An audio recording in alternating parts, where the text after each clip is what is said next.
प्रणाम। आज होली का दिन है। होली यानी रंगों का त्योहार। आप ये छोटा सा वीडियो देखें। ये श्री कृष्ण गौशाला, श्री कृष्ण धाम गौशाला, श्री कृष्ण गौशाला है अम्बाला में, जहाँ पर कृष्णेंद्र ने सबसे पहले अपना स्थान बनाया था। उस जगह पर होली चल रही है ये, और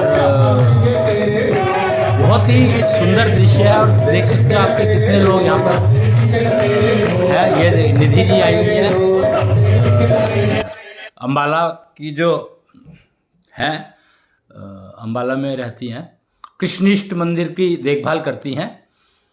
और आज होली की सबको राम राम।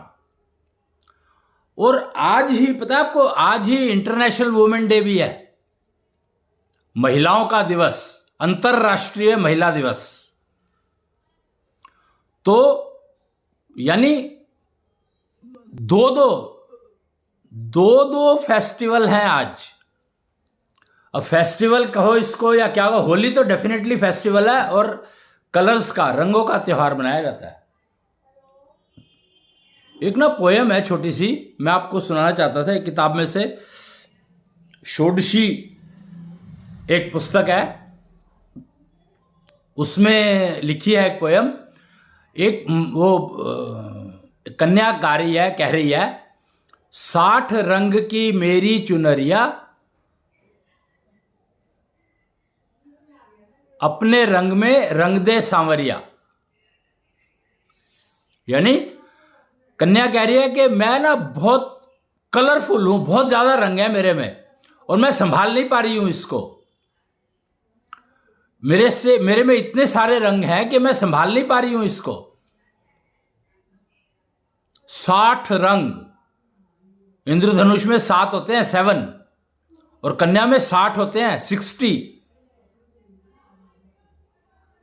और 7 कलर्स के जब इतने शेड होते हैं, आपको पता है एक पहले ना आरजीबी चला करता था, आईटी की बात करते हैं हम, तो आरजीबी चला करता था, रेड ग्रीन ब्लू, और उससे बहुत सारे शेड्स बन जाते थे। अब CMYK, यानी अभी भी हम 4 ही कलर्स की बात कर रहे हैं, जबकि रेनबो, इंद्रधनुष में 7 कलर्स होते हैं, 7। तो हम 7 कलर्स तक कब पहुंचेंगे? और अगर 7 कलर तक ही हम नहीं पहुंच पा रहे अभी, इतना लेटेस्ट की बात करते हैं लोग, और 4 कलर पे अटके हैं अभी तक, और उनके शेड्स में ही घूमते रहते हैं, तो जिंदगी तो अपने आप ही बर्बाद चलेगी ना, कष्ट तो रहेंगे ही ना।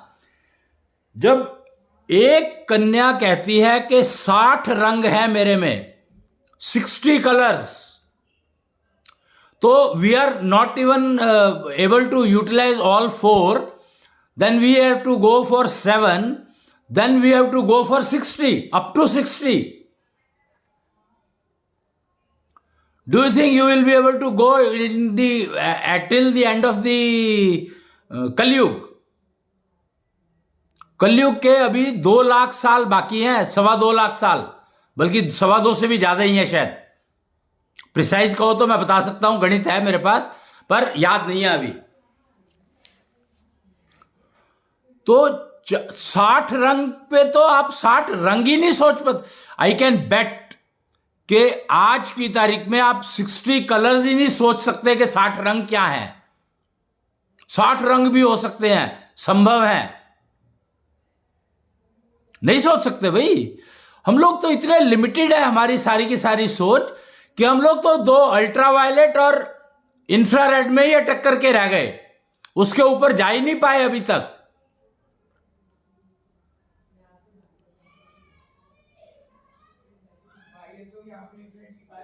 इंफ्रारेड और अल्ट्रावायलेट, ये 2 के अलावा हमें पता ही कुछ नहीं है।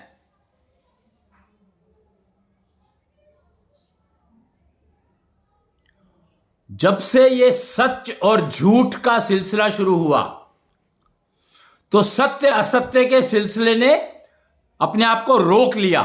आपको पता है कि आपको मूर्ख किसने बनाया? अच्छा चलो, लेट अस टॉक स्ट्रेट। क्या आपको पता है आपको मूर्ख किसने बनाया?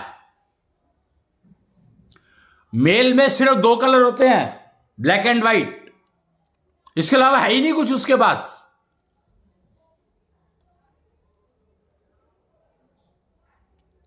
और कन्या कहती है अपने रंग में रंग दे सांवरिया, मतलब मेरे को भी 2 कलर में कर ले। तो वो मतलब वो तरक्की कर रही है या गिर रही है?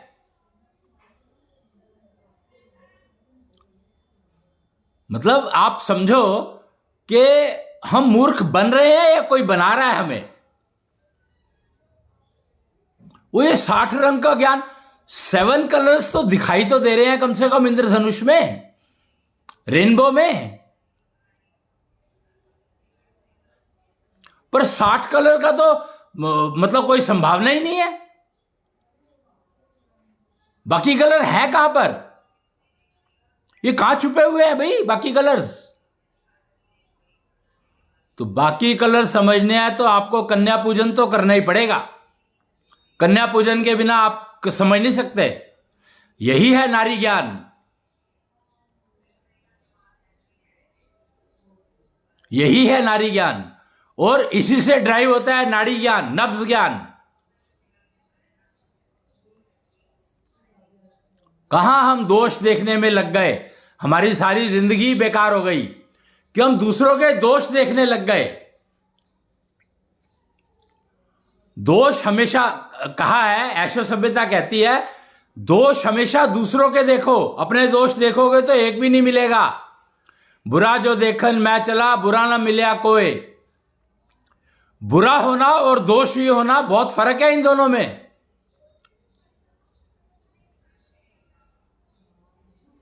जो मन खोजा अपना, हम मुझसे बुरा ना कोई। मतलब कितनी कंफ्यूज्ड है ये दोहा, कितना कंफ्यूजन फैला रहा है ये दोहा, पता है आपको? हमने बुराई को दोष से वो कर लिया, कंपैरिजन, इक्विवेलेंट मान लिया उसको, और वहीं पर ही सारा का सारा सिस्टम ही बिगड़ गया। सारा सिस्टम बिगड़ गया हमारा। अब क्या करें?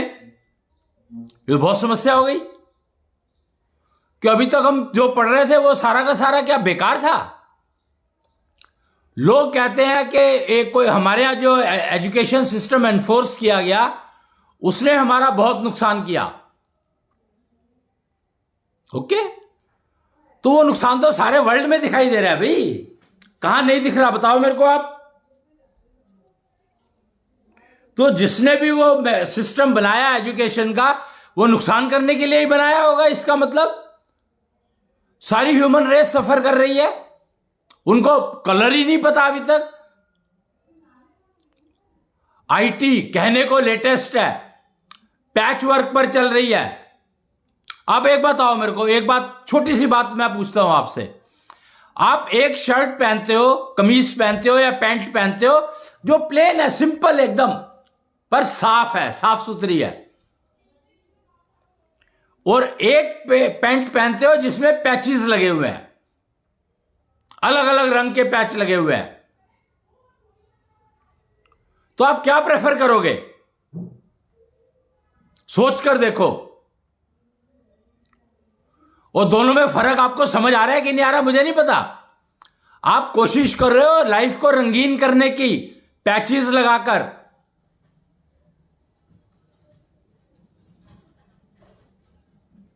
आप कोशिश कर रहे हो लाइफ को कलरफुल करने की, पैचेस लगाकर।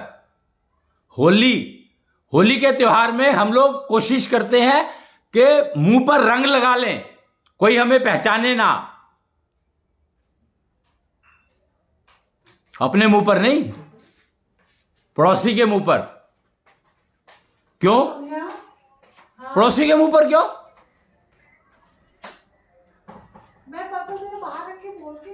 क्योंकि पड़ोसी को हम पहचानना नहीं चाहते।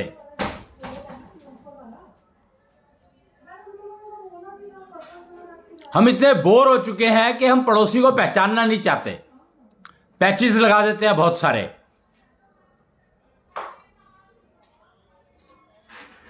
पैचफुल लाइफ हो गई है हमारी आईटी की वजह से, इंफॉर्मेशन टेक्नोलॉजी जो सब्जेक्ट आपने लिया है उसकी वजह से क्या हो गया है, हमारी लाइफ पैचफुल हो गई है। और आज जो है वो जीन जिसके ऊपर ज्यादा पैचेस लगे हैं वो सबसे महंगी है। जो जितनी कटी फटी है वो सबसे ज्यादा महंगी है।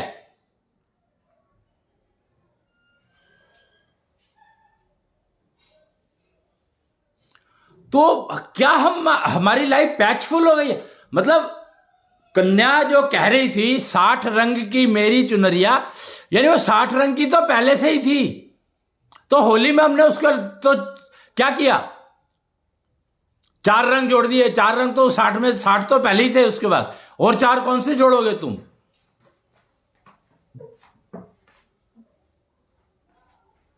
और वो तो बेचारी रिक्वेस्ट कर रही है कि मेरे को इस 60 रंगों से जान छुड़ाओ मेरी, मुझे नहीं पहचान, मैं संभाल नहीं पा रही अपने 60 रंगों को, मुझे संभालना ही नहीं आता, मुझे किसी ने सिखाया ही नहीं। इनफैक्ट मुझे किसी ने बताया ही नहीं कि मेरे 60 कन्या के 60 रंग होते हैं। कौन बताता? अगर मुझे अपने ही नहीं पता तो मैं दूसरे को कैसे बताऊंगा कुछ? और पुरुषों से पूछ रहे हो तो पुरुषों को तो बेचारों को पता ही नहीं, उनके तो 2 ही रंग होते हैं, ब्लैक एंड व्हाइट। ये अल्ट्रा वायलेट और इंफ्रारेड क्या है? अल्ट्रा वायलेट और infrared is black and white, only 2. Male has only 2 colors. Poor male. And female wants to become poor. She is rich with colors and she wants to become poor because she requests. मतलब imagine, she is requesting, begging, almost begging.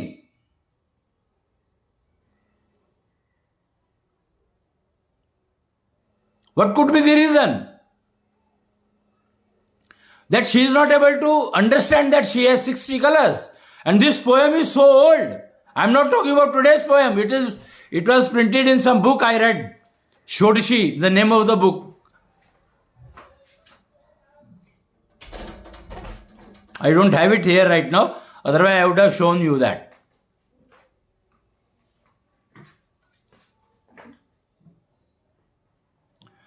So if a rich person is becoming a beggar,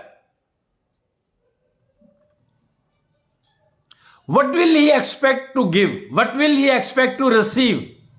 And from where, from whom he will beg or she will beg? A rich person, to whom and from where begging will be done? So the people who are little bit aware of it, they beg it from Shiv. They beg it from Shiv. Shiv से मांगते हैं। क्या मांगते हैं?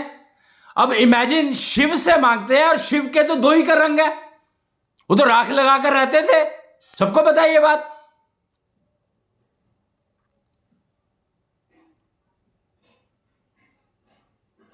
और शिव तो बता ही रहे हैं कि मेरे तो 2 ही रंग है भाई, मेरे से क्या मांग रहे हो तुम?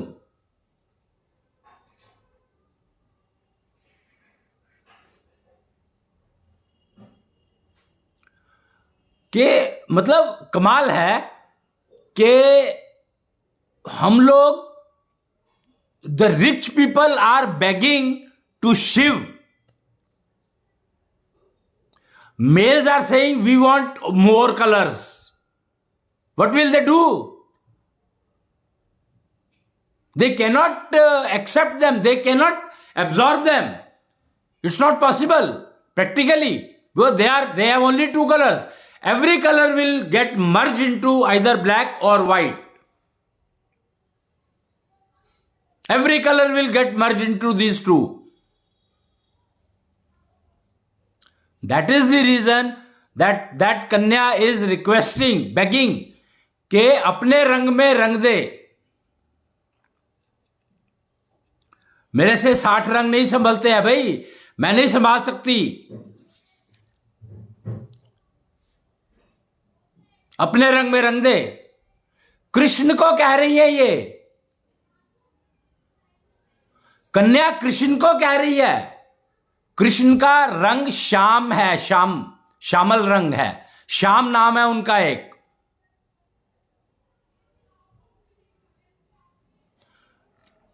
और अभी आकर के बैठे हैं वो कुच्छल श्याम बन करके। मैं आपको एक इमेज दिखाना चाहूंगा यहां पर, अगर मेरे पास है तो, कि कृष्ण कुच्छल श्याम बन करके अंबाला में आकर के बैठे हैं। ये सारे के सारे अंबाला में जाकर के बैठ रहे हैं, कमाल है।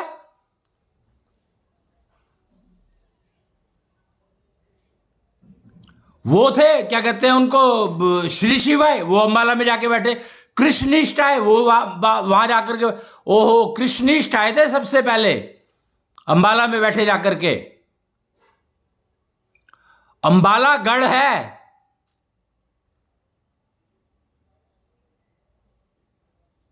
मैं आपको एक वो दिखाना चाह रहा था कि श्याम अभी आकर बैठे हैं कुच्छल श्याम बनकर।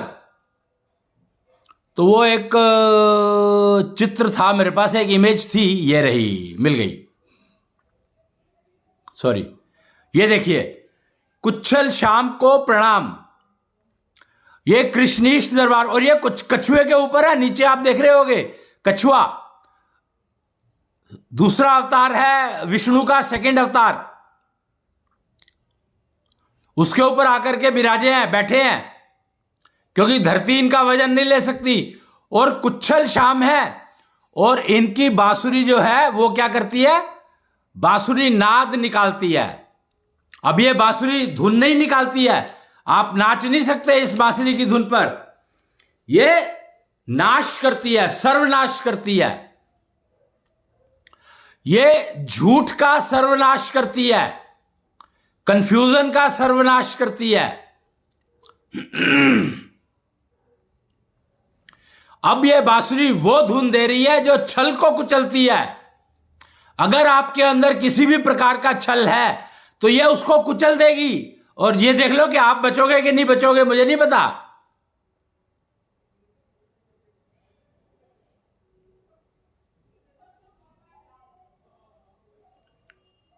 तो अगर आपके अंदर छल है और आपको लगता है तो आप बच लो, अपने आप को बचा लो, क्योंकि ये छल जो है वो आपको एशो सिंड्रोम देता है।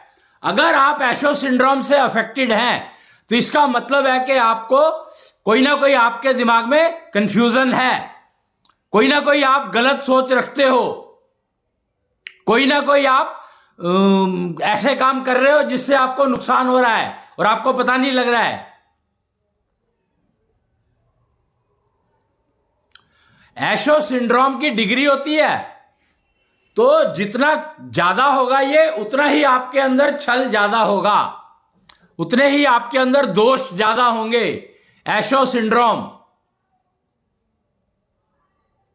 और इन एशो सिंड्रोम को ठीक करने के लिए आपको कुच्छल श्याम की बांसुरी नाद को एब्जॉर्ब करना सीखना होगा, कि वो आपके अंदर जो छल है वो नष्ट हो जाए, आप रोग मुक्त हो जाओ।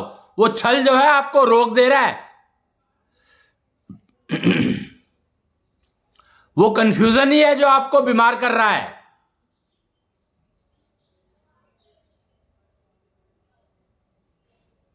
वो आपकी सोच ही कंफ्यूजिंग है इतनी कि वो आपको पता नहीं लगने देती कि आप क्या कर रहे हो, उसका परिणाम क्या होगा। कहा है कि होनी बलवान है। होली की बात नहीं कर रहा हूं मैं, होली तो कलर रंगों का त्योहार है। होनी बलवान है। होनी बलवान है का मतलब क्या है पता है? होनी बलवान है का मतलब है कि जो आपके कर्म फल हैं वो आपको मिलेंगे ही, बच नहीं सकते उससे आप किसी भी कंडीशन में, चाहे कोई कुछ कहता रहे।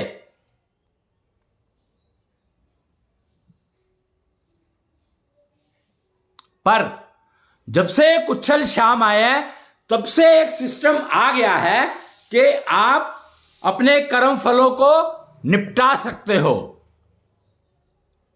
कर्म फल नष्ट कर सकते हो आप अपने।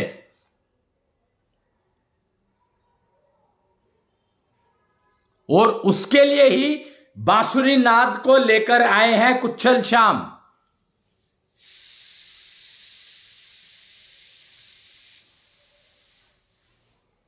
अब आप देख लो कि आप क्या समझते हो, ये होली है, शाम का त्योहार माना जाता है ये, शाम इवनिंग नहीं, शाम कृष्ण। ब्रज की होली तो मेरे ख्याल से सब जानते ही हैं कि ब्रज की होली का क्या मतलब है, बरसाना की होली। राधा, गोपी, कृष्ण, गोपियां, गोप। होली का त्योहार डायरेक्टली कनेक्टेड है कृष्ण से, और वो सारी की सारी प्रार्थना कर रही हैं, प्रेयर कर रही हैं कृष्ण को, कृष्ण के श्याम रूप को, कि हमारे सारे रंग ले लो और अपना रंग दे दो। आपको पता है कि ये बाहर जो विदेशों में एक बड़ा इंटरेस्टिंग ट्रेंड चलता है, और चल रहा है मेरे ख्याल से काफी टाइम से, टैनिंग। टैनिंग मतलब समुद्र के किनारे जाकर के और धूप में लेट जाओ तो आपका रंग शाम हो जाता है।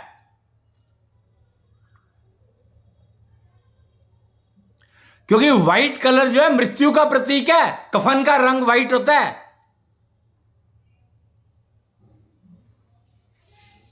और ब्लैक कलर तो आपको पता ही है कि ब्लैक कलर का मतलब क्या है। अंधेरा काला नहीं होता है, चांदनी लाएगी अब अंधेरा, दिन भर तो था सूरज ने घेरा, चांदनी लाएगी अब अंधेरा। अश्विनी सुगंध की पोएम की 2 लाइन है ये। तो अंधेरा जो है वो काला नहीं होता है।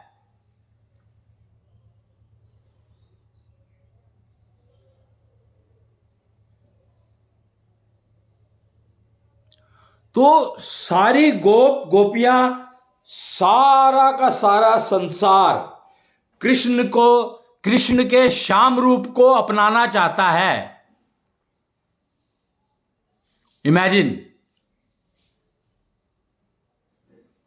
तो ये सब देखते हुए ही अब कुच्छल श्याम आ गए हैं बांसुरी नाद करने के लिए, और पहला स्थान उन्होंने अंबाला में चुना, कृष्णइष्ट के मंदिर में। कृष्णइष्ट का मंदिर वो स्थान है जहां पर कृष्ण के, मतलब महाविष्णु के सारे रूप हैं, सारे तो नहीं है पर जो, क्या कहूं मैं, अब मेरे को शब्द नहीं है मेरे पास। कृष्ण के ईष्ट पहले बैठे थे वहां पर जाकर के, कृष्ण के ईष्ट। फिर श्री शिव बैठे वहां पर, जो उन्होंने गंगा धारण की थी, गंगा धारण की थी उस रूप में, श्री शिव के रूप में बैठे वो वहां जाकर। फिर कृष्णेंद्र जाकर के बैठे, कुच्छल्यम जाकर के बैठे, कुच्छल भैरव जाके बैठे, परशुराम जाके बैठे, कुच्छल परशुराम। तो ये सब छल कुचलने के काम के लिए आकर के बैठे हैं वहां पर। अंबाला ही क्यों चुना गया? लोग कहते हैं कि ये उत्तर प्रदेश, भारत में ही क्यों सारे के सारे अवतार हुए, बाहर क्यों नहीं हुए? तो अब तो उससे भी लिमिटेड हो गए। पहले तो पूरा भारत कहा जाता था, हालांकि ज्यादातर अवतार जो है वो यहां पर हुए हैं, उत्तर प्रदेश में।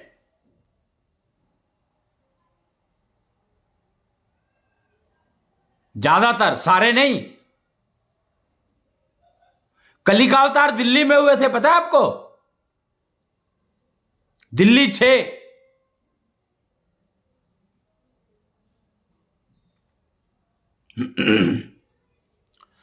और जो अंबाला में जाकर के बैठे, क्योंकि अंबाला जो है वो स्थान है जहां से छल को नष्ट करने का कार्य शुरू किया गया।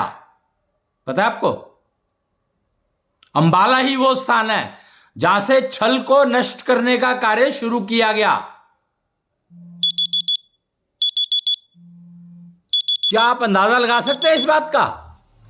आपको सोच सकते हो आप इस बात को कि छल को नष्ट करने का काम अंबाला से शुरू हुआ था।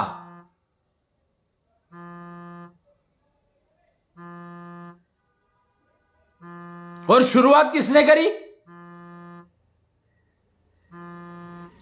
शुरुआत किसने करी? तो आप ये सोचो किस चीज की शुरुआत की बात कर रहा हूं मैं, छल की या छल को नष्ट करने की? तो मैं छल को नष्ट करने की बात कर रहा हूं।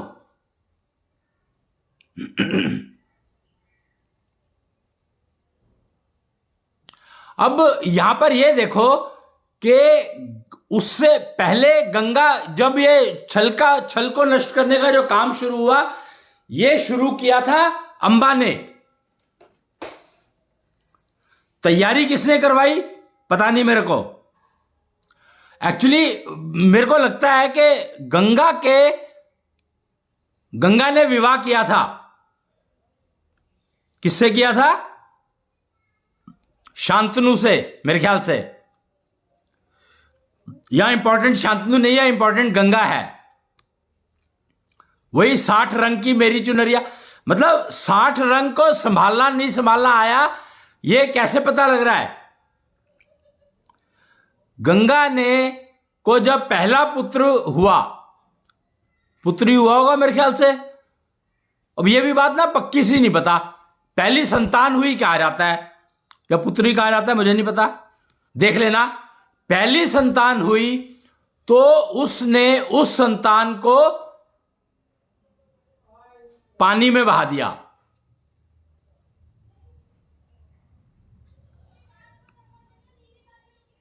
उस संतान को पानी में बहा दिया।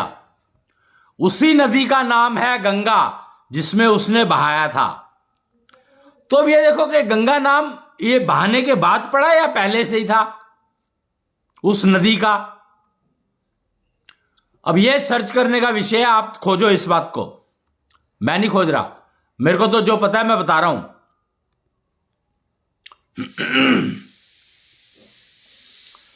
तो पहला जो संतान हुई उसको उन्होंने पानी में डाल दिया। मैं बात कर्ण की नहीं कर रहा हूं, कर्ण तो बहुत बात की बात है। मैं तो गंगा की बात कर रहा हूं, पूर्वजों की,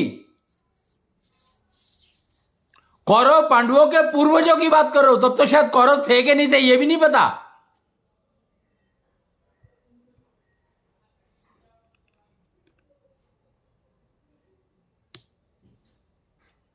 हां, तब तक कृष्ण नहीं आए थे, तो श्याम रंग के बारे में शायद गंगा को भी नहीं पता था।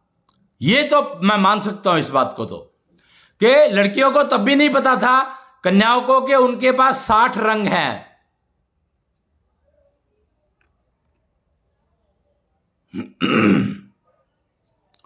तो पहली संतान को उसने पानी में डाल दिया।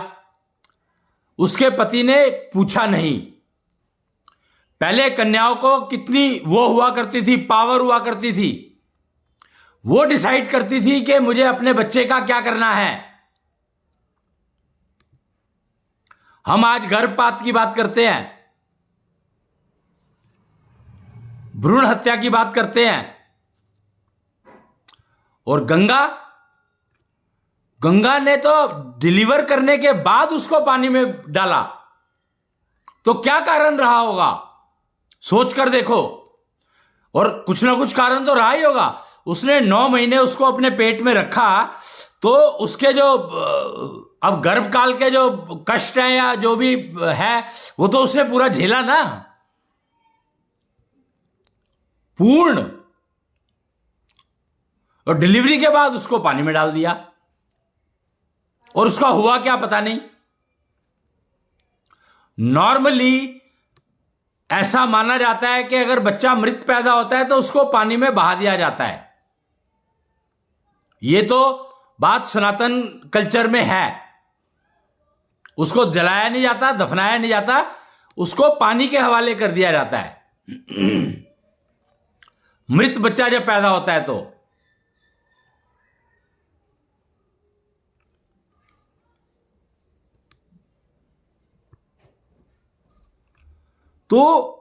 क्या गंगा का जो पहली संतान थी वो मृत थी? क्या हम ये मान सकते हैं? मैं नहीं कह सकता कुछ भी इस बारे में, पर उन्होंने पानी में बहाया, ये पक्का है। फिर उन्होंने दूसरी संतान को भी ऐसे ही किया, तीसरी को भी, चौथी को भी, पांचवी को भी, छठी को भी, सातवीं को भी। 7 संतानें उसने पानी में बहाई। तो क्या 7 की 7 मृत पैदा हुई थी? क्या यह मानने वाली बात है? और अगर उसको लगा कि मृत पैदा हो रहे हैं मेरे बच्चे, तो मैं बच्चे पैदा ही क्यों करूं? यह बात उसको क्यों समझ में नहीं आई? क्या कारण रहा होगा?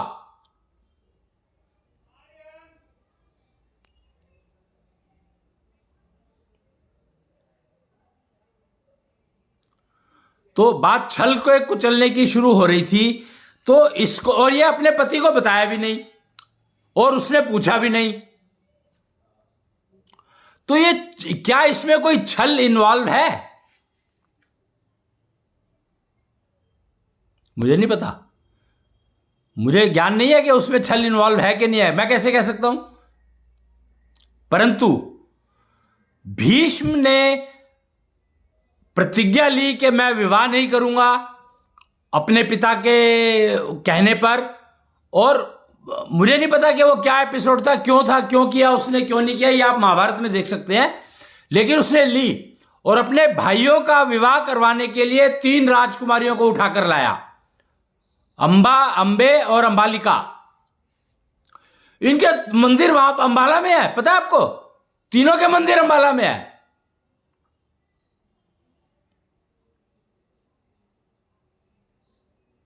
दो के तो अभी दिख गए, तीसरे का पता नहीं है हमें।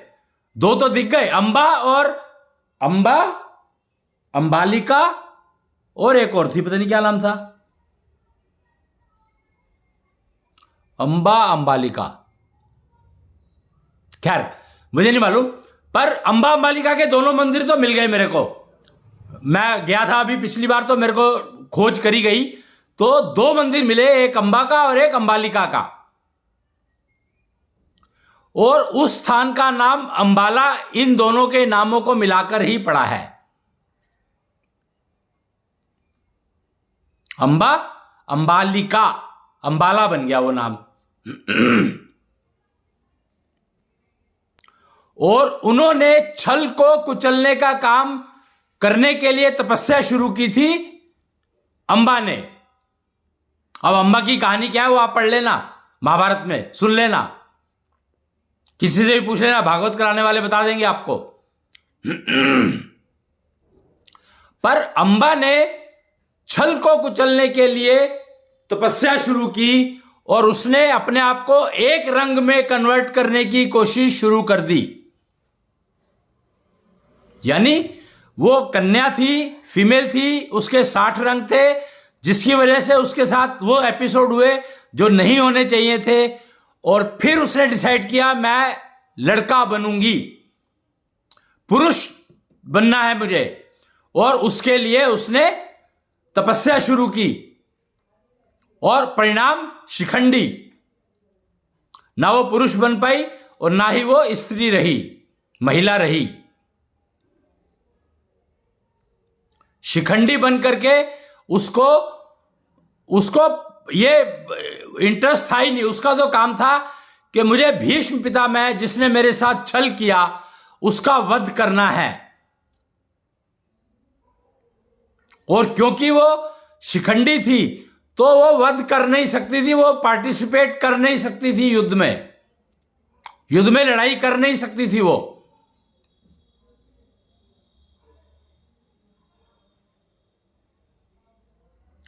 तो वो अर्जुन की ढाल बनकर बैठ गई उसके रथ पर, जिससे भीष्म बाण ना चला सके। क्योंकि भीष्म को पता था ये अंबा है,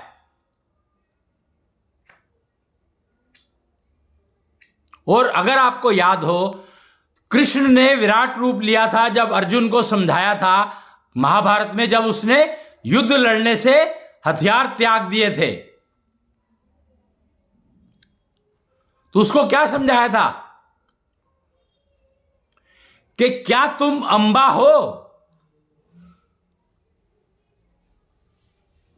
युद्ध के मैदान में आने के बाद तुम युद्ध के मैदान में आए ही क्यों अगर तुम्हें युद्ध नहीं करना था तो? अगर तुम नपुंसक हो तो? तुम तो एक कर्मयोगी थे, तुम नपुंसक कैसे हो सकते हो? अंबा शिखंडी बन गई, तुम शिखंडी कैसे बन सकते हो? यह बात कृष्ण को विराट रूप लेकर के अर्जुन को बतानी पड़ी।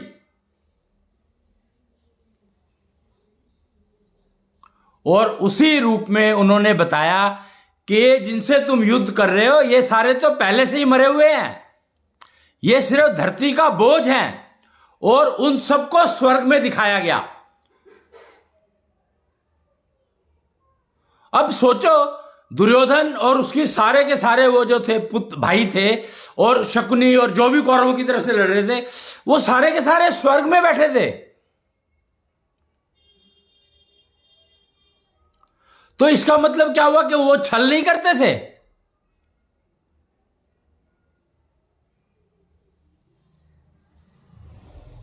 स्वर्ग क्यों मिला उनको? और स्वर्ग मिलने का मतलब क्या है?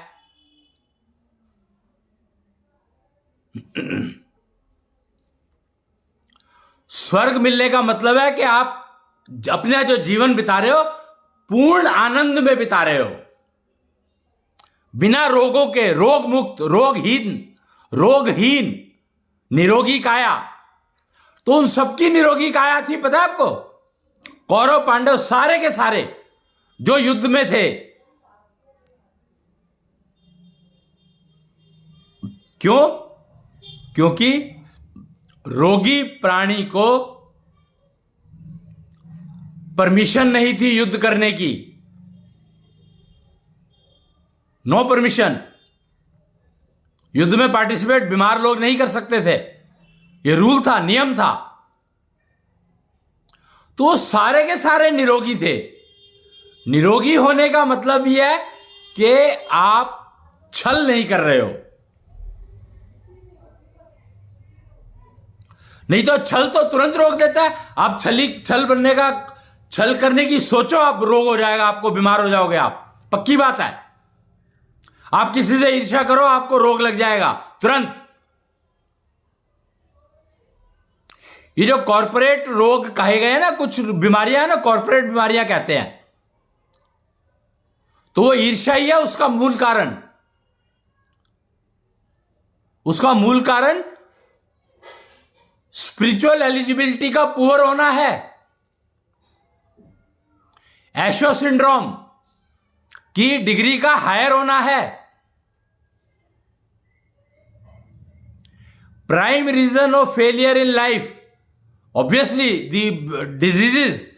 आपको आज बहुत इंपॉर्टेंट कोई मीटिंग है, मिलने जाना है, और आप घर से निकलते हो और एक्सीडेंट हो जाता है। ये मेरे साथ हुआ है, इसलिए बता रहा हूं मैं, प्रैक्टिकल है ये। I have suffered for it. कि मेरे को एक बहुत इंपॉर्टेंट कोई काम था, दिखाना किसी को एक सिस्टम दिखाने के लिए लेके जाना था जो उसकी जरूरत थी। हालांकि इसमें मेरे को लगा कि इसमें तो कुछ गलत तो है भी नहीं, कि उसको एक सिस्टम की जरूरत थी और वो सिस्टम एक जगह पर अवेलेबल था, और वो उसको टेस्ट करवाना था, चेक करवाना था कि हाँ ये ठीक है।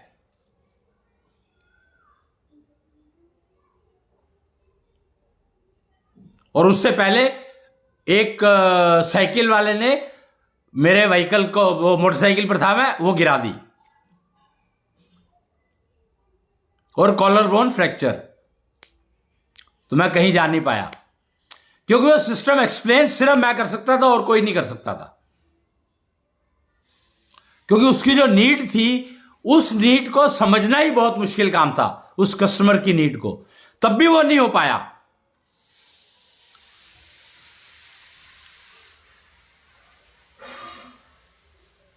तो मुझे लगा कि इसका इंटरप्रिटेशन मैंने ये किया कि मुझे लगा कि उसकी जो नीड थी वो शायद कहीं ना कहीं वो उसका गलत उपयोग करता और उसका मैं इंस्ट्रूमेंट बन जाता कि मेरे द्वारा वो इंस्ट्रूमेंट आया उसके पास और वो उसका गलत उपयोग करेगा, तो उसका जो नुकसान है वो मुझे भुगतना पड़ेगा। तो वो नुकसान मुझे पहले ही दे दिया।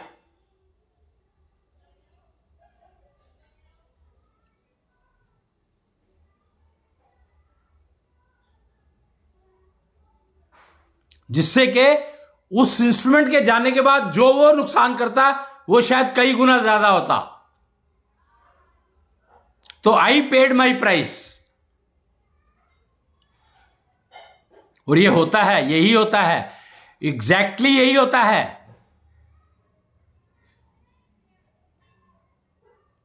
तो कहते हैं कि ऊपर वाला जो है वो ध्यान नहीं रखता, ऐसा नहीं है। वो तो इंस्टेंट जवाब भी देता है, इंस्टेंट ही देता है जवाब तकरीबन वो, पर वो इंस्टेंट कौन सा है ये हमें नहीं पता होता।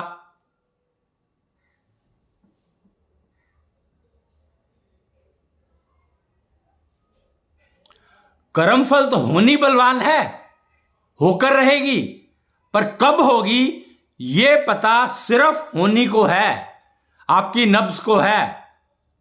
आपकी नब्ज में लिखा हुआ है कि ये कर्मफल आपको किस समय मिलेगा, और समय यहां पर हार्ट बीट से कनेक्टेड है, यानी कितनी हार्ट बीट के बाद वो आपको कर्मफल मिल जाएगा।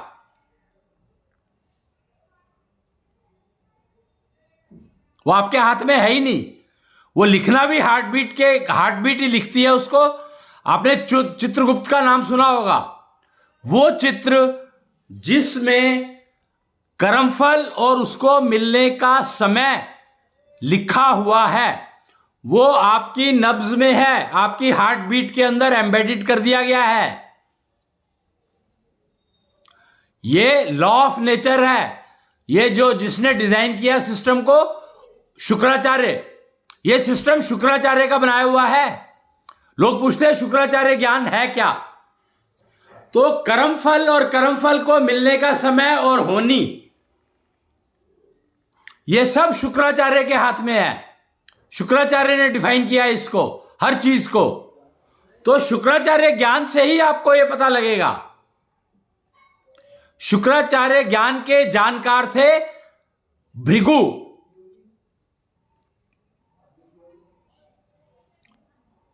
भृगु ऋषि का नाम सुना होगा आपने। तो भृगु ऋषि शुक्राचार्य के ज्ञान के जानकार थे, एक्सपर्ट थे।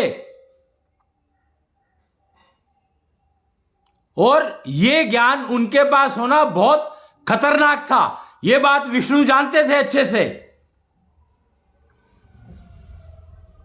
पर कुछ कर नहीं सकते थे, क्योंकि किसी का ज्ञान जब तक वो ना चाहे, जब तक आप ले नहीं सकते।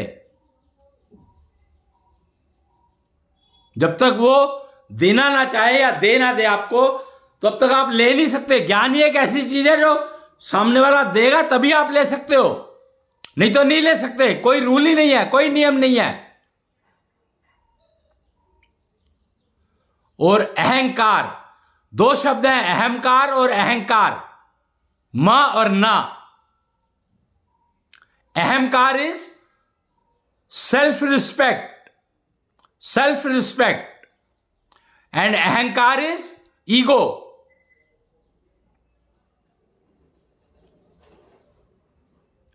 Ego has multi colours, self respect has only one.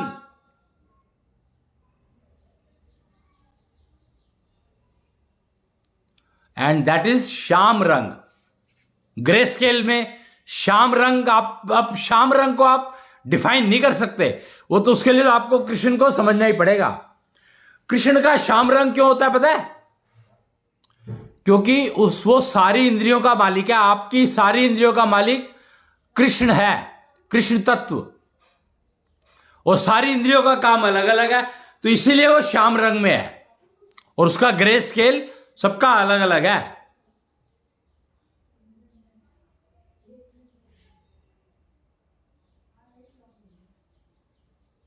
तो ये जो हम लोग बात कर रहे थे कि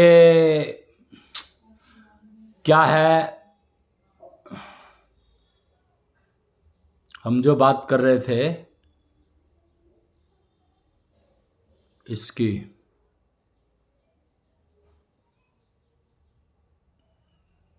एशो सिंड्रोम। तो एशो सिंड्रोम ही है जो हमें बहुत सारे शेड्स में उलझा देता है। ये बहुत सारे शेड्स में आपको उलझा देता है, तो आपको पता ही नहीं लगता है कंफ्यूजन क्या है। कंफ्यूजन इज दैट श्याम रंग आपका कौन सा है आपको नहीं पता। तो एशो सिंड्रोम से तो हमें बचना ही होगा, बच नहीं सकते, क्योंकि बाय बर्थ होता है ये। और जब आपको पता ही नहीं है कि आपके अंदर एशो सिंड्रोम कौन सा है, कितने टाइप का होता है ये एशो सिंड्रोम, 3 टाइप का होता है, 3 टाइप का, ब्लैक, व्हाइट एंड ग्रे।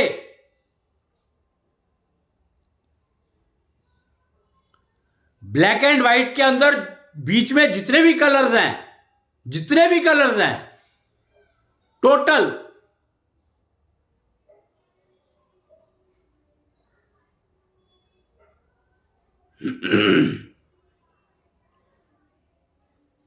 वो है एशो सिंड्रोम को रिफ्लेक्ट करते हैं वो। तो आप अंदाजा लगा लो कि एशो सिंड्रोम की वैरायटी कितनी है। हर इंसान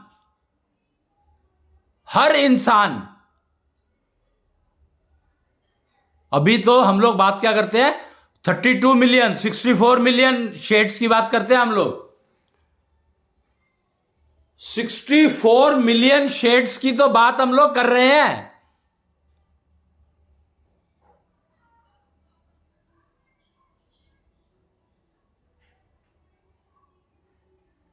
और सिर्फ 4 कलर से है ये।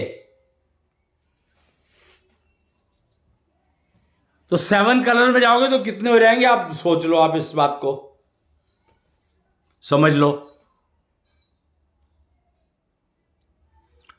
तो एशो सिंड्रोम खासकर कैरियर को बहुत ज्यादा इफेक्ट करता है। एशो सिंड्रोम डायरेक्टली आपके कैरियर को डिस्टर्ब करता है।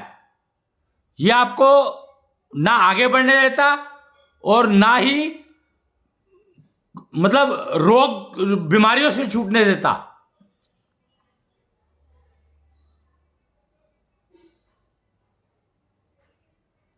और मतलब कमाल है कि कैरियर, जो कि सबसे इंपॉर्टेंट पैरामीटर माना जाता है इंसान की लाइफ में, सबसे इंपॉर्टेंट, और उसी को एशो सिंड्रोम बर्बाद कर देता है, खत्म कर देता है, किल करता रहता है, तिल तिल करके मारता है, तिल तिल करके मारता है।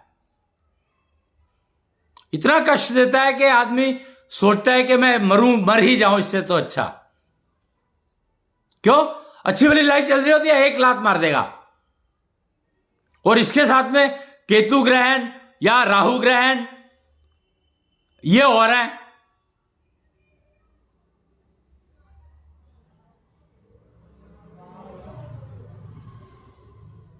लाइफ में एक्लिप्स लगाने को।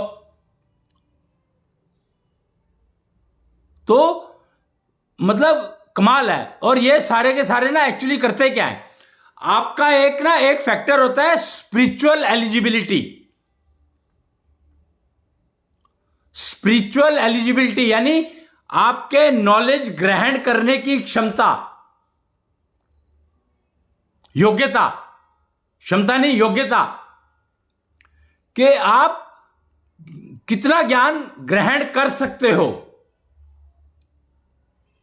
एक्वायर कर सकते हो, कितना ग्रहण एक्वायर कर सकते हो आप, कितना योग्यता, स्पिरिचुअल एलिजिबिलिटी, कितनी नॉलेज आप एक्वायर कर सकते हो। वो कहते हैं ना, नॉलेज होने में नुकसान नहीं है, कहते हैं ना ये बात। पर उस नॉलेज का करोगे क्या तुम, जब वो तुम्हारे को है तो सही, पर जब जरूरत है, जब काम नहीं आई।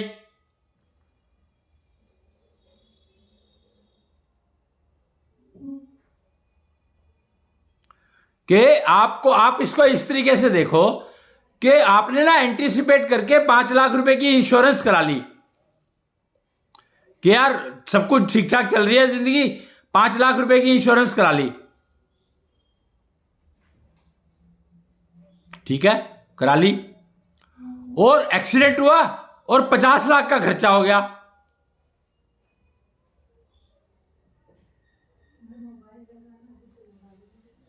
तो अब क्या करोगे कि 5 लाख तो मिल गए ना।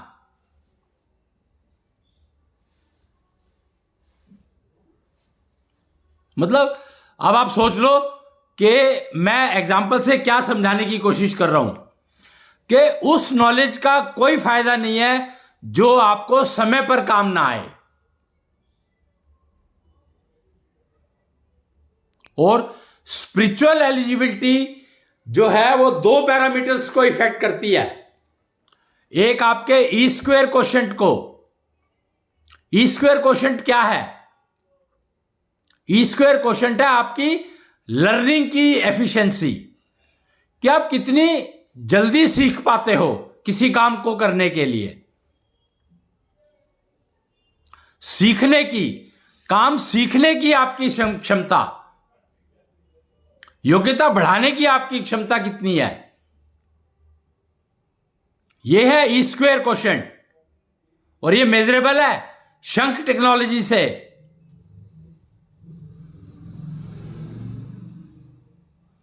यह मेजरेबल है शंख टेक्नोलॉजी से कि आप जो है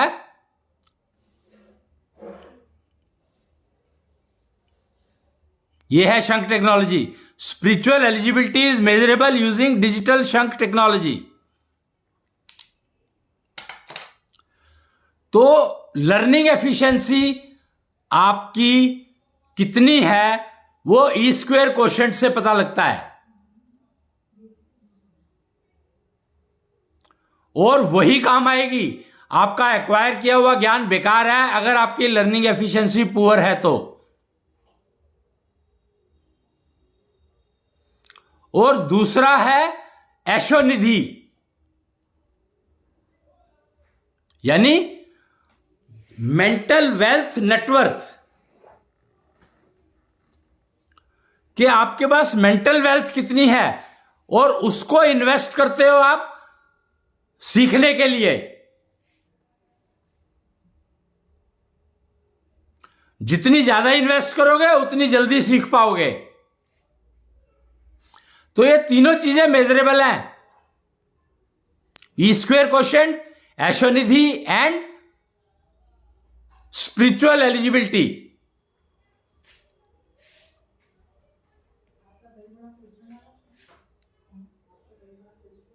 And Ashonidhi has to be invested to acquire or to improve E square quotient. And you can invest only if you have. So how much Ashonidhi you have right now, that you should know.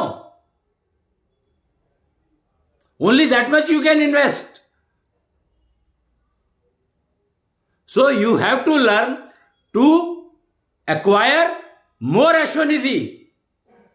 You have to improve your net worth.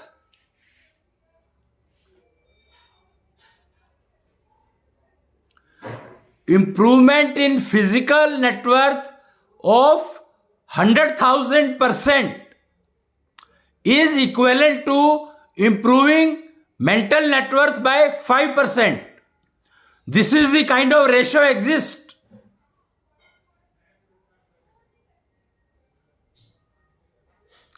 Your physical wealth net worth of 100,000 crores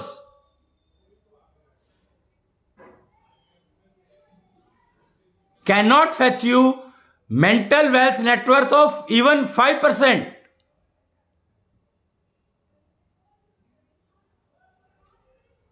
And if your mental wealth net worth, Ashwaditi, is increased by 2%, then you can increase your physical wealth net worth 100 times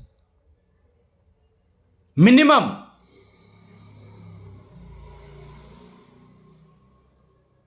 But you have to ensure that your mental wealth remains higher. It shouldn't happen that you have invested and you are not able to recover. So whatever physical wealth you will acquire, you will lose that. That is exactly what is happening in share market.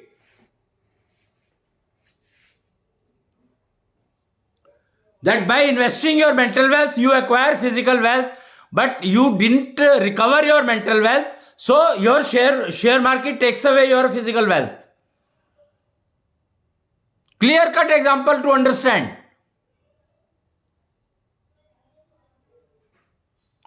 Best for startups, they have to realize that why their startup fails. Because they do not recover their mental wealth. They just invested, started, it works and it booms. Example I can tell you, Sabir Bhatia of Hotmail. He sold Hotmail for how much money? You can check back on internet. After that, his name is no more known at all. It was a boom for a minute. So he invested his entire mental wealth to get that physical wealth, which has no meaning for him now.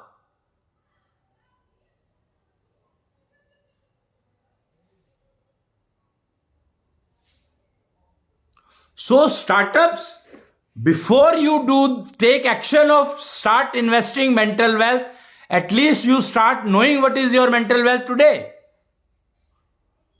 so that you can invest it carefully.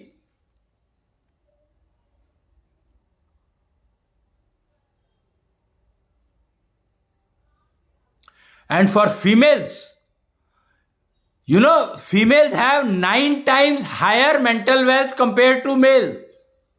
When birth takes place, when delivery takes place, if a female child is delivered, she has 9 times higher mental wealth net worth compared to a male child delivered.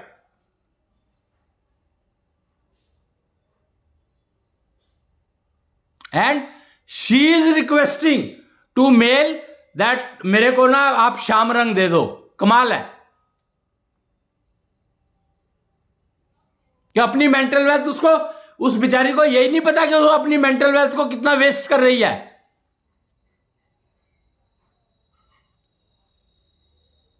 और वो काम किसके आ रही है? मतलब imagine, वो waste तो कर रही है, वो इन्वेस्ट तो कर रही है, पर वो काम किसके आ रही है? किसी के भी नहीं काम आ रही. किसी के काम नहीं आ रही. वो पोल्यूशन में कन्वर्ट हो रही है. सिर्फ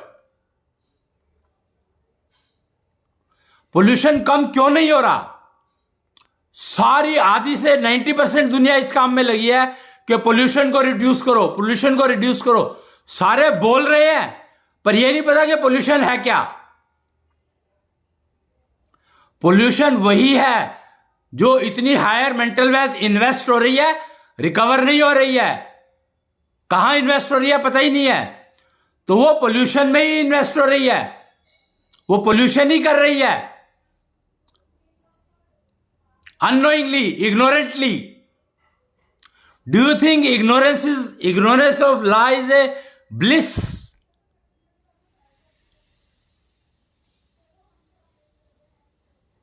That's a most stupid idea. Most stupid idea. Ignorance of law is a bliss. कितना कंफ्यूजन है.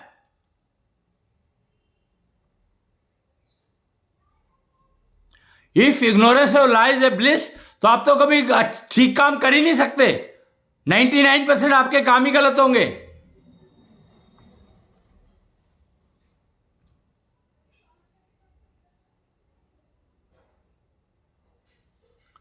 So you cannot ignore. There is no choice given. Whatever the developer, designer has given, it has to be used that way only. Procedures are well defined with this system. Well defined. Sanatanta is a procedure which is defined to keep your spiritual eligibility level higher, maintain it always higher, improve it, continuous improvement possible. So learning is not a continuous process, it's a myth. Improving spiritual eligibility is a continuous process. Improving learning efficiency is a continuous process. Don't try to learn from books. They can misguide you.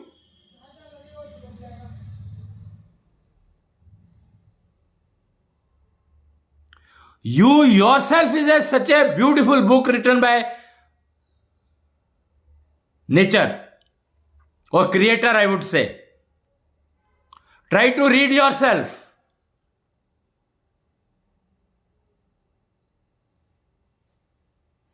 Today being Women Day, there was an announcement.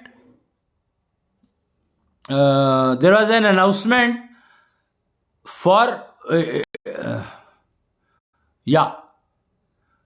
E-Square Physio Virtual Institute, E-Square Physio Virtual Solutions, the institute branch, the training department has offered a very, very low cost training program of 6 months. Understand what is your spiritual eligibility.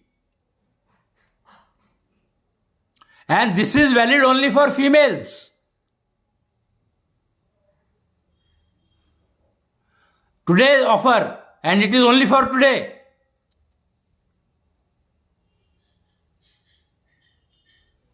You know what is physio virtual? Time हो गया है तो मैं ज़्यादा detail में जाऊंगा नहीं, क्योंकि अब टाइम हो गया, मुझे ख़त्म करना है। मेरे पास तो बहुत है बोलने को, बट टाइम का एक वो रखना चाहिए, कहते हैं डिसिप्लिन। तो समय हो गया है मेरा पूरा तकरीबन।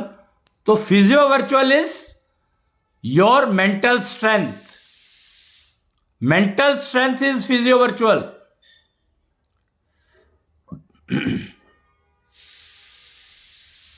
I am not talking mental wealth. Here I am talking mental strength, mental ability. And E square is eligibility and efficiency. Multiply efficiency into eligibility is E square. And it defines many things. And both are measurable.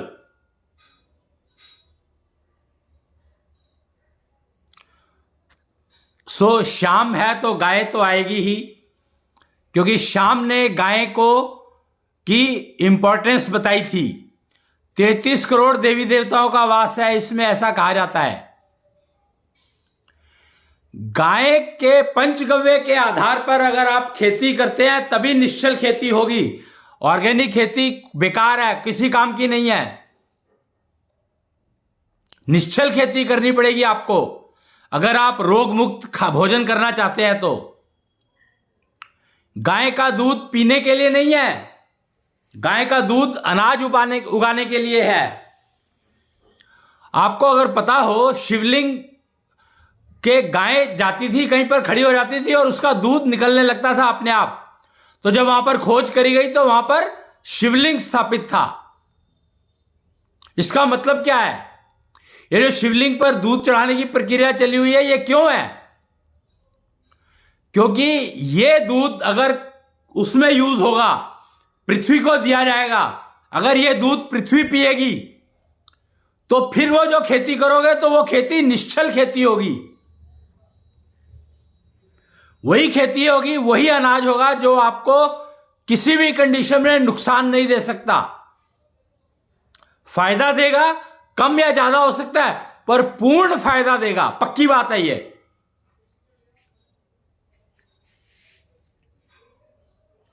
तो पंचगव्य से खेती करो, गाय के दूध को गोबर में मिलाओ और फिर उसका छिड़काव वो करो, अपने खाद की तरह से यूज करो उसको, फिर देखो आप कैसी खेती होती है। कीटनाशक गौमूत्र से बनाओ,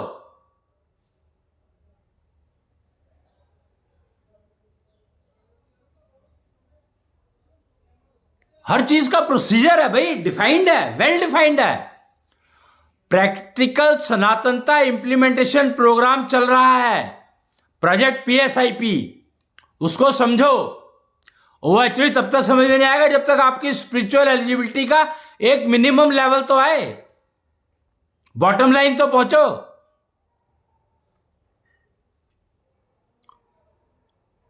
खैर, तो आज का सत्र मैं यहीं पर समाप्त करूंगा। गाय ज्ञानिता के गान से हम लोग करते हैं इसको समाप्त, और सबको होली की एक बार फिर से राम राम। और इंटरनेशनल वुमेन डे पर कन्याओं को खास संदेश कि अपनी जो आपको बाय बर्थ मिलती है 9 गुना ज्यादा मेंटल नेटवर्क, उसका उपयोग करना सीखो, उसको समझो, उसका उपयोग करना सीखो। अगर आप अपने जिंदगी को उपयोगी बनाना चाहते हैं तो वेस्ट तो हो ही रही है, उसके लिए कोई एफर्ट करने की जरूरत नहीं है। वेस्ट तो ऑटोमेटिक मोड में चल ही रही है, वो तो ऑटोमेटिक चल रही है। गाय ज्ञानिता, गाय पृथ्वी की माता है, पृथ्वी को पालने का काम गाय का है। और इसीलिए मैंने तरीका बताया आपको कि गाय के गोबर को दूध में मिलाओ, उसको खाद की तरह से उपयोग करो और गौमूत्र से कीटनाशक बनाओ, फिर देखो आप खेती कैसी होती है। जी, तो गाय ज्ञानिता गाकर के हम लोग सत्र का समापन करेंगे। इतनी शक्ति हमें दे न माता, मन पे विश्वास कमजोर ना हो। इतनी शक्ति हमें दे न माता, मन पे विश्वास कमजोर ना हो। अनेक रस्तों में है एक रास्ता, भूल कर भी कोई भूल ना हो। गाय ज्ञानिता है इसका नाम। इतनी शक्ति हमें दे न माता, मन पे विश्वास कमजोर ना हो। जय कृष्णेंद्र।